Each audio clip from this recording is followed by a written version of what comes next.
hasn't been a new asset class created since bonds were created in 1693. Now there's a new asset class, and it's called the digital asset space. Question: are you participating in this new asset class? Hey, what's going on, guys? It's the Crypto Siege with another day in the life, in the crazy life that is the digital asset space. Happy Saturday to you. Came across this interesting article I wanted to share with you guys. Shout out to I Am Legion on Twitter. And I believe Mark Phillips actually retweeted this tweet from I Am Legion, two of the best in the community for adding value every single day to this community. Mark Phillips and I Am Legion, guys. So listen, I'm going to share this article. It is from 2018, February 2018. Apparently there was a site called ripplenews.tech. So I'm going to go over this article. I hope you guys enjoyed. It is a rather lengthy one. So I say with a particular grain of salt, this is your XRP Ripple daily news in 0 to 10 minutes. Let's do this. So this question: who's competing with Ripple? No company in the world is trying to do what Ripple is trying to do. That's not to say they don't have competitors. Of course they do in this article. I don't believe they do. But their competitors are going down a markedly different path. What is Ripple trying to do that is so different than anyone else? Who are Ripple's competitors? Why are their payment and liquidity solutions inferior when compared to the future that the team at Ripple envisions? Why isn't anyone else attempting to do that? I'll unpack all of this in today's blog.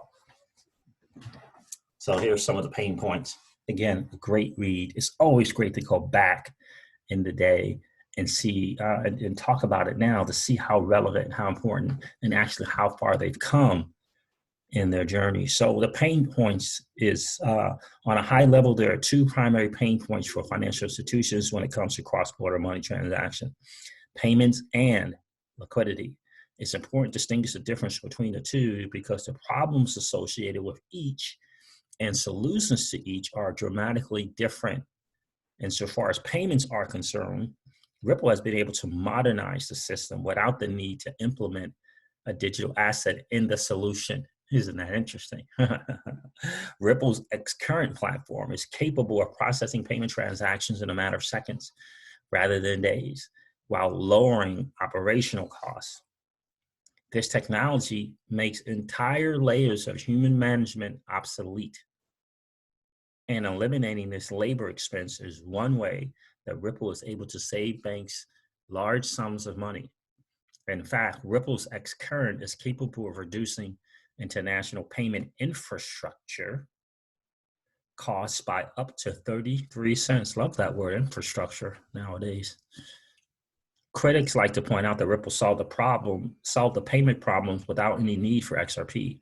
This is true, but such a comment is a red flag that the critics in question don't understand the purpose of XRP. The truth is that XRP was never intended to solve a payments problem. It exists to solve a liquidity problem, like in the global economic crisis. Why is liquidity an issue? Enter the Vostro accounts. A Nostro account essentially references my money in your bank, while a Vostro account means your money in my bank. These accounts are what banks are used to. These accounts are what banks use today to source liquidity for cross-border payments. And in any given moment, then 27 trillion is parked in these accounts in the form of every fiat currency you can imagine. Let me read that again. And at any given moment, more than 27 trillion is parked in these accounts in the form of every fiat currency you can imagine. XRP was designed as a solution to this liquidity nightmare. This digital asset can be used as a replacement for all newsWho accounts. To be clear, this means that one digital asset, XRP, eliminates the needs for banks to have multiple accounts in various fiat currencies all over the world. This is important for a few reasons. Source and liquidity. The old-fashioned way can add roughly an extra day to the transaction process and requires labor for processing, which is expensive. XRP transactions can take mere seconds and require almost no human interaction. If you're a bank with a newsWho account in a foreign country, the capital you store in this pre-funded account is dormant. It sits idle just in case it's needed for money transfers. Leaving funds dormant is certainly not the best use of liquid money. It would be better purposed if it were invested or otherwise utilized. High inflationary foreign currencies are a problem. Consider that in December of 2015, one United States dollar was worth 10 Argentine pesos. And 2 years later, it was worth 19 pesos. This real world example shows that if you're a bank with a newsWho account storing the Argentine peso, your money has lost a substantial amount of value over time compared to more stable fiat currencies such as the United States dollar. Without question, this is a rather unappealing proposition, yet a necessary evil in today's world, February 2018. Okay. Wow. When you think about it in that context, and you think about what's going on today, and you think about what's going on with these stimulus packages, what the Fed is doing, IMF getting involved, the ECB getting involved, trying to pump liquidity into the market. So there is a better way to do this. And this article, this paragraph is titled "An Audacious Plan." Miguel Villas, head of XRP markets at Ripple, once stated that his employer's mission sounds audacious. I must admit, I fully agree with him. Ripple seeks to make the transfer of money as quick and seamless as it is to send an email today. And they call that the Internet of Value. I believe the most bold part of that plan is what Ripple is doing to position XRP as the standard source for liquidity, the standard source for liquidity of all global money transfers, all of the money. So when I open this blog by stating that no company in the world is trying to do what Ripple is trying to do, this is what I was talking about. No other business is positioning any digital asset as a global solution for today's liquidity woes. Can you imagine hatching such a plan? Acknowledging that it's audacious barely scratches the surface when you consider what is necessary for Ripple to achieve their goals. First, Ripple had to create Xcurrent, a payment technology that is so vastly superior to the system and processes that are in place today that banks would have no reasonable recourse but to adopt the new technology. Next, Ripple has to be a cheerleader for the use case of XRP as a pool of on-tap liquidity for cross-border money transactions. Keep in mind that Ripple does not own the XRP ledger system because XRP is a decentralized digital asset. But still, they're fostering an environment in which XRP markets grow and gain actual value. Rather than attempting to force banks to source XRP for liquidity, they seek to prove to banks and financial institutions that XRP is the only real solution for the global liquidity problem they face. In fact, a bank that utilizes both Xcurrent and XRP can save upwards of 60% in costs.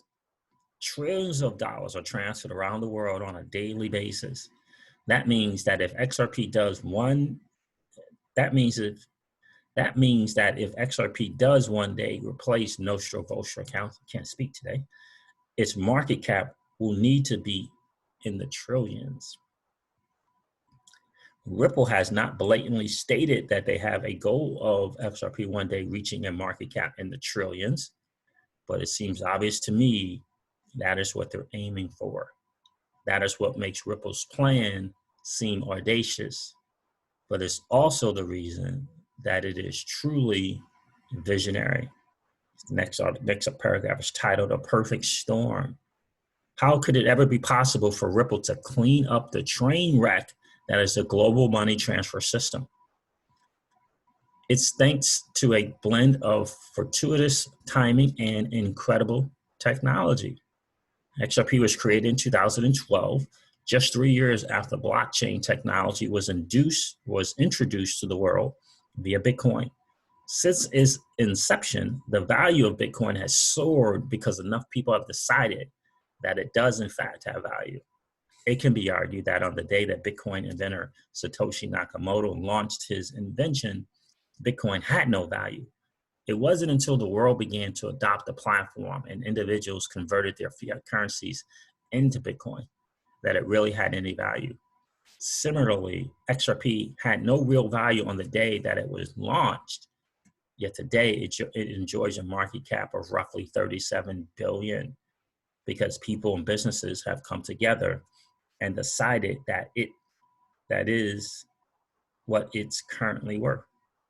The idea of creating the digital asset XRP, which initially had no value, and then convincing people to give it value by investing money in it to solve a liquidity problem is incredible. The fact that Ripple was making this idea a reality is even more credible, is even more incredible. Ripple came along with the right solutions at the right time, and they started marching down this path before most people had ever heard of Bitcoin or blockchain technology. Nothing like this has ever been attempted before. While Ripple's plans may sound pretty wild to most, I believe they have a real shot at making their vision a reality. Let's take a moment to consider the entities that are competing, quote unquote, with Ripple. Examining all competitors would be outside the scope of this blog, but suffice it to say, most are banks and financial institutions. Their technology solutions, I use the term solutions loosely, have two primary components. They utilize blockchain or familiar technology for payments and bank coins for liquidity. So component one, for comparison's sakes, you can think of their blockchain or familiar technology for payments as being equivalent in concept to Ripple's X-Current. That's an oversimplification, but it works for explanatory purposes. Component two, the aforementioned bank coin. The term bank coin can be broadly used to define a digital asset created and used by a bank or alliance of banks, which is intended to solve the same liquidity problem XRP was designed to solve. Bank coins all employ the same general strategy, have the same market barriers, and the same tremendous shortcomings. During the summer of 2016, UBS, Deutsche Bank, Santander, and BNY Mellon announced their own bank coin. They call it the utility settlement coin, which is a digital asset intended to solve the liquidity problem that XRP also seeks to solve. Ripple CEO Brian Garlinghouse promptly wrote an article citing the development of this bank coin as deeply misguided.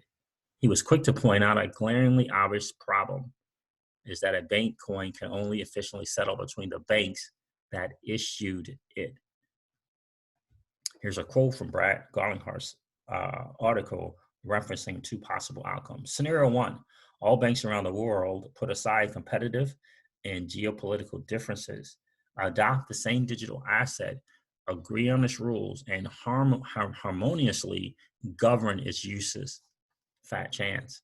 Scenario two, the more likely scenario, banks not in the issuing group issue their own digital assets with their own sets of rules and governance. Given that Brad's second scenario is already happening with the advent of Citibank's Citicoin and Goldman Sachs SELT Settle Coin, it's easy to see how pursuing the bank coin approach will only serve to further fragment an already fractured banking system. Banks with competing bank coins would need to make new markets in order to conduct businesses with one another. Does that sound like a global solution to you? I don't think so either. No level of bank coin interoperability could ever work as seamlessly as a globally adopted XRP. As I previously mentioned, XRP is only used as a source of liquidity, not as a source meant for payments. This means that banks have few choices when it comes to adopting blockchain or familial technology and digital assets.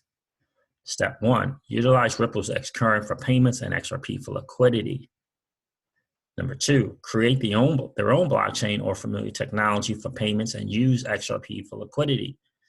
Number 3, create their own blockchain or familial technology for payments and create their own centralized digital asset for liquidity. A primary reason that XRP is attractive as a liquidity solution is that people and businesses have invested in it, and as such, it has actual value. Any bank coin upon inception has no value. Bank coins are controlled by the banks that own them. They are not traded on an open cryptocurrency exchange. So how can a bank coin with no actual value be used to solve a liquidity problem? The unfortunate answer is that it must be backed by multiple fiat currencies in order to have value. Mr. Garlinghouse points out the problem with this in referencing the utility settlement coin, which is a prime example. Once backed, this is a quote from Garlinghouse, once backed by cash, it's no longer an asset, it's a liability. Trading liabilities then ultimately require moving cash across borders, recreating today's system, but adding more friction. So, which brings me to my next point. Decentralization is the key.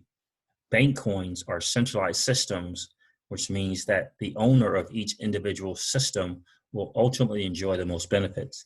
The owners of each bank coin will fight against each other to be the dominant competitor in the marketplace, as written in a recent Ripple Insights article by Richard Crook. Decentralized systems offer these desirable attributes: resiliency, no single point of failure; cheaper, no middleman or monopoly to create fees or pricing power respectively; agile, no need to move at the speed of the central component; private, data cannot be resold or mined by the central party. Beyond these facts, I believe it's likely that XRP will ultimately be adopted on a global scale because it levels the playing field. Consider the fact that smaller banks have it rough when conducting cross-border money transactions for their customers. Small banks don't have the large capital reserves that bigger banks do, and as a result, they can't afford to pre-fund Nostro accounts all over the world. Instead, they pay bigger banks outrageous fees to tap into their liquidity, and these fees are then passed along to customers of the smaller banks. Doesn't that sound a bit upside down to you? Smaller banks are literally giving their money to larger competitors. It's so important for people to really understand the game that's being played in the banking system. XRP is decentralized, so everyone's interests are in play. No one owns the ledger. And trust me when I tell you this, when it comes time for Mnuchin or Powell or Clayton or President Donald Trump himself to begin to explain the new move, right? To begin to explain that new move with this adoption of XRP, whether it be first initially with the central banks or however it starts. They're going to be able to point out things like this. They're going to talk about the fact that it levels the playing field. They're going to talk about the 60% cost and savings. They're going to talk about possibly freeing up trillions and trillions and trillions of dollars that are just trapped, lying down dormant in bank accounts. So, first movers advantage. It's no stretch to say that Ripple is light years ahead of competitors. Ripple is the only company in the world with production-ready enterprise solutions for banks, while competitors are still designing or trialing their products.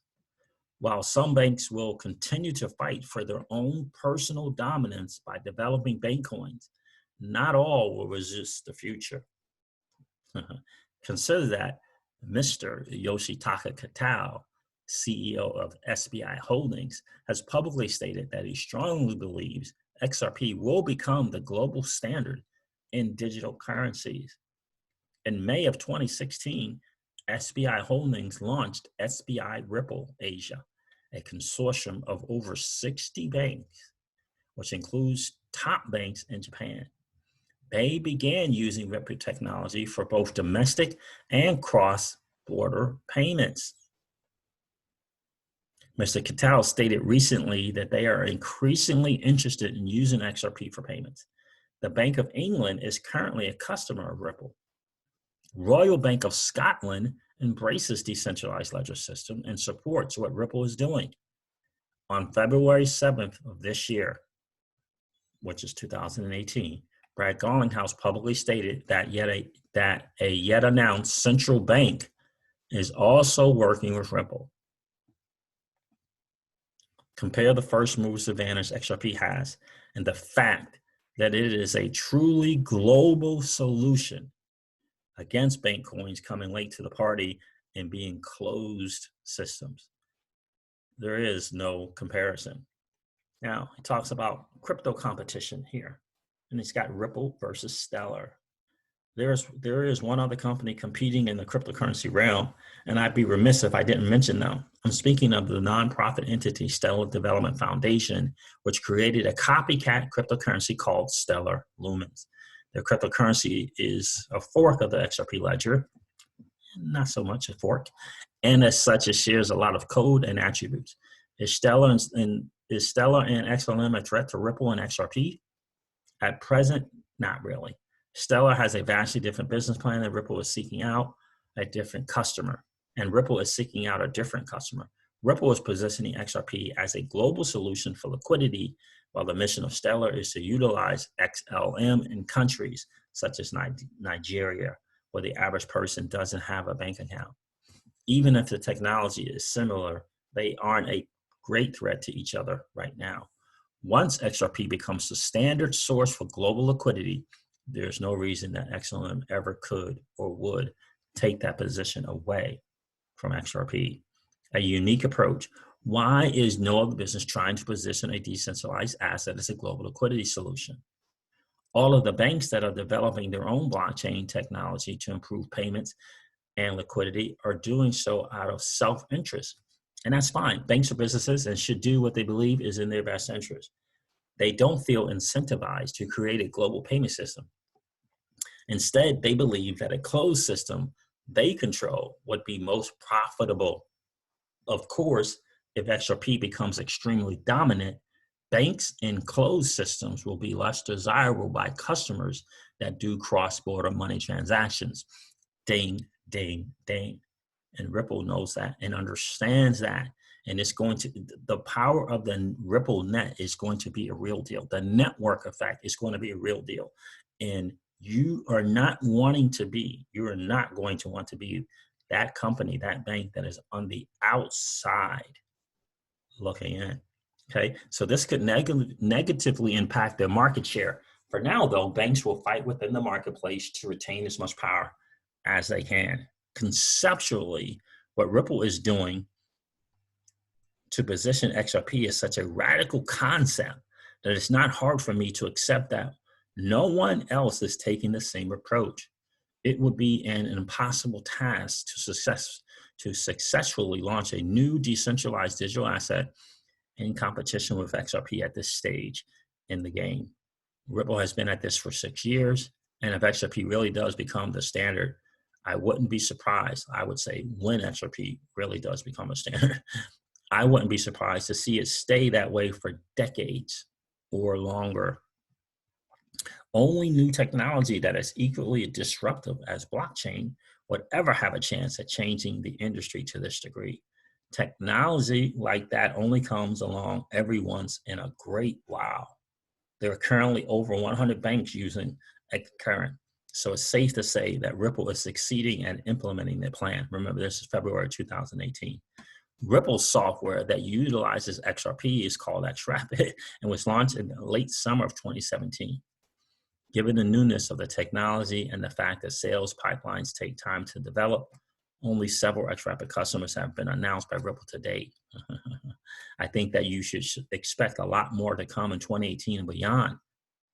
Remember that every Ripple customer that uses XCurrent is a potential XRapid customer.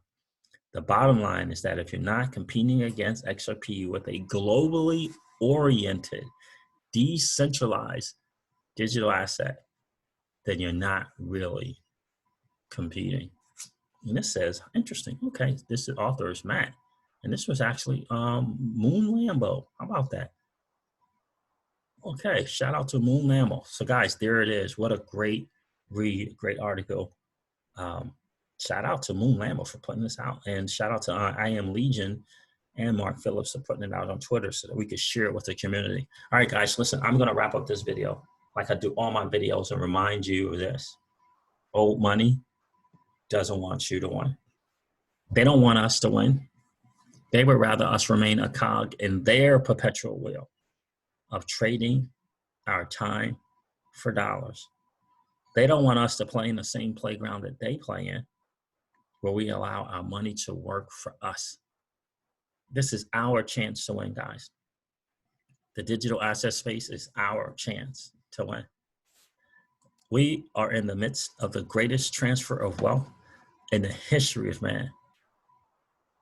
Are you participating, or are you standing on the sidelines? Here's what I do know, that the battle for you has already been fought, and the victory is yours. Go get it. I'll talk to you soon, guys. See ya. Bye.